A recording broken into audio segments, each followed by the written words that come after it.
Everyone, तो देखते हैं एक बहुत important chapter, journey to the end of earth. ठीक है, और ये क्लास 12th इंग्लिश का चैप्टर है जिसको लिखा है तशहनी दोशी ने। तो बेसिकली जो journey to the end of earth है ये जो हमारी राइटर हैं तोशानी दोशी, ये अपने एक्सपीरियंस से लिखती हैं। ये एक टूर पे गई थी Antarctica. Antarctica is a continent, in case you don't know. तो अंटार्कटिका एक कॉन्टिनेंट है, ठीक है। तो उसके वहाँ जाने के लिए वो बहुत सारे मीडियम ऑफ व्हीकल्स यूज़ करती हैं, जैसे वो 100 आवर्स ट्रैवलिंग करती हैं। तो अब ये नहीं है कि जाहिर सी बात है कि वो एक ही सोर्स ऑफ व्हीकल से गई होंगी, नहीं है। इट्स क्वाइट ऑब्वियस कि अलग अलग बदलने ही पड़े होंगे। तो कभी कार, शिप, एयरप्लेन और बहुत सारे चीज़ों से वो गई थी। तो 100 आवर्स का टोटल उन्होंने टूर किया था, मतलब इतना टाइम लगा था उनको। तो जो एक शिप यूज़ की थी, रशियन शिप एकेडमिक सोकेल इसका नाम था। तो उन्होंने ये भी यूज़ किया था अंटार्कटिका तक पहुंचने के लिए। और ये बेसिकली मद्रास से बिलोंग करती हैं, मतलब मद्रास से अपना वो स्टार्ट करती हैं ट्रिप, ठीक है। मद्रास से शुरू होकर अंटार्कटिका तक पहुंचती हैं वो। इसके बाद से जो हमारा ये बताती हैं कि कैसे जो अंटार्कटिका है वो पहले अंटार्कटिका नहीं था, एक गोंडवाना लैंड था जो धीरे धीरे एवोल्यूशन के साथ टूटा और बहुत सारी कंट्रीज जैसे श्रीलंका, इंडिया, चाइना, ये सारे अलग हो गए और उसी तरीके से अंटार्कटिका भी अलग हो गया। तो वहाँ पे पहुँचने के लिए इनको काफ़ी सारे ओशंस का भी उसको पार करना पड़ा, जैसे Indian Ocean, Pacific Ocean, Antarctic Ocean, Arctic Ocean, इन सब ओशंस को पार करना पड़ा था, तब जाके वो पहुँचे। तो अब क्या है कि अंटार्कटिका के बारे में इन्होंने क्यों बात की है। तो ये अंटार्कटिका की जर्नी ये करती हैं, journey to the end of earth, इसी को ये मानती हैं कि मतलब अर्थ की जो जर्नी है वो कहीं ना कहीं आप समझ लो कि अंटार्कटिका पे ही जाके ख़त्म होती है। क्यों? क्योंकि वहाँ पे इन्हें कुछ ऐसे खूबसूरती मिलती है, जैसे मान लीजिए कहती हैं कि वहाँ पे जो स्पीसीज़ हैं वो बिल्कुल सिमिलर स्पीसीज़ हैं जैसे कि इंडिया में पाए जाते हैं। तो ये कहती है कि इंडियंस का भी कुछ लेना देना है अंटार्कटिका के साथ। और वहाँ पे इतनी शांति है, इतने आइसलैंड्स हैं, तो वो सब देख के मतलब उनको लगता है कि दुनिया में इससे ज़्यादा खूबसूरत जगह कुछ हो ही नहीं सकती है। फिर उसके बाद से ये कहती हैं जो दोषी हमारी राइटर हैं कि अंटार्कटिका में बहुत सारे स्पीसीज़ हैं। और वहाँ पे एक चीज़ आपको जान के बहुत फ़नी लगेगा, या फिर it's a very important information. Funny तो नहीं लगना चाहिए ऑब्वियसली, तो फ़नी मत लगाइएगा आप, सीरियस समझिए। और इस सीरियस है कि अंटार्कटिका जैसे हमारे यहाँ में भी 24 आवर्स ही होते हैं, पर अब जैसे 24 आवर्स में हमारे यहाँ पे दिन और रात दोनों स्पॉन्टेनियसली होते हैं ना, लाइक कि दोनों ही होते हैं, हमेशा ही होते हैं पूरे साल भर।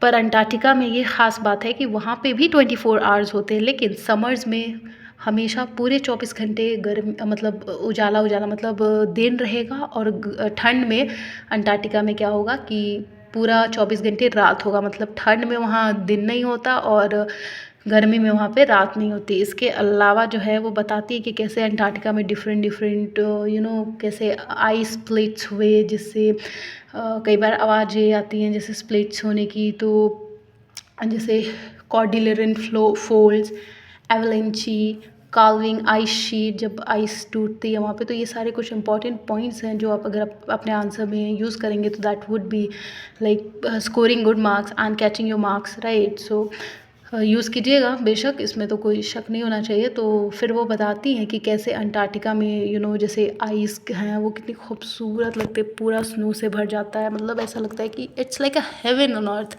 किससे खूबसूरत जगह उन्होंने देखी ही नहीं, और इतनी डिफरेंट डिफरेंट स्पीसीज़ हैं। तो वो कहती हैं कि कैसे, जैसे वो इमेजिन मतलब उनका एक कंसेप्शन होता है कि वहाँ डायनासोर्स भी रहे होंगे, क्योंकि बहुत सारी चीज़ें जो है जो अंटार्कटिका में थी आज के टाइम पे वो नहीं दिख रही हैं। जैसे आइस शीट बार बार टूटते रहते हैं आइस, तो पता नहीं चलता कहाँ गए, है ना। तो उसी तरीके से वो कहती हैं कि शायद डायनासोर्स भी रहे होंगे, लेकिन अब उनका भी पता नहीं चलता वो कहाँ गए।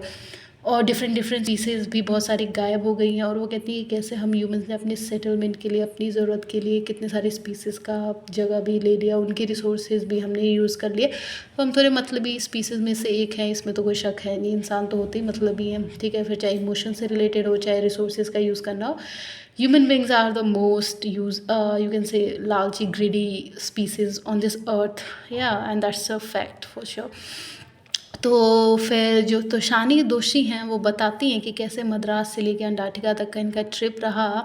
तो उसमें उन्होंने कैसे डिफरेंट डिफरेंट चीज़ों को एक्सप्लोर किया, डिफरेंट डिफरेंट एक्सपीरियंसेस देखने को मिले, ठीक है। और वाइट लैंड मास देखा उन्होंने, मतलब ऐसा लगता था ना कि वहाँ पे मतलब स्नो के कारण, आइस के कारण वो बिल्कुल लगता है जैसे कि वाइट लैंड मास हो अंटार्कटिका। और इतना खूबसूरत, इतनी शांति, मतलब उनको लगता था कि दुनिया में ऐसी कोई जगह हो ही नहीं सकती। और यहाँ पे जब मैं आई हूँ, मतलब मैं नहीं, ऑब्वियसली ये जो हमारी राइटर है तोशानी दोषी, वो कहती है जब मैं यहाँ पे गई तो मुझे लगा कि ये क्या जगह है जो कि हमारे अर्थ से बिल्कुल अलग है। ऐसी जगह तो है ही नहीं कहीं पे, बिल्कुल डिफरेंट दिखना, अलग अलग स्पीसीज, अलग अलग ट्रीज़, अलग वेदर कंडीशंस होना, अलग डे कंडीशंस होना, जैसे कि वहाँ पे पूरा दिन ही रहेगा समर में वेदर, और इसके अलावा ठंड में पूरी रात रहेगी। तो ये सब कितना डिफरेंस है जहाँ पे हम रहते हैं वहाँ से, ठीक है। तो ये चीज़ें वो बताती हैं कि कैसे एक जो कॉन्टिनेंट है वो हमारी कंट्री से और भी बाकी कंट्री से कितना डिफरेंट है। और अगर आपको अंटार्कटिका तक जाना है तो लाइक आपको बहुत सारे ओशियंस को पार करना पड़ेगा, जैसे इंडियन, पैसिफिक एंड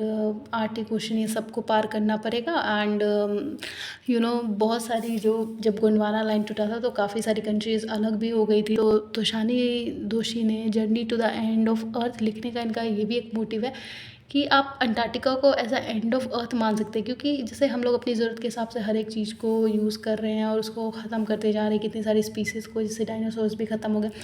तो ये क्या है, ये एक एंड तो है, मतलब धीरे धीरे हर स्पीसीज़ का ख़त्म हो जाना। तो yes, this was all about this journey to the end of earth. I hope it's clear, and if it's yes, then do like, share and subscribe.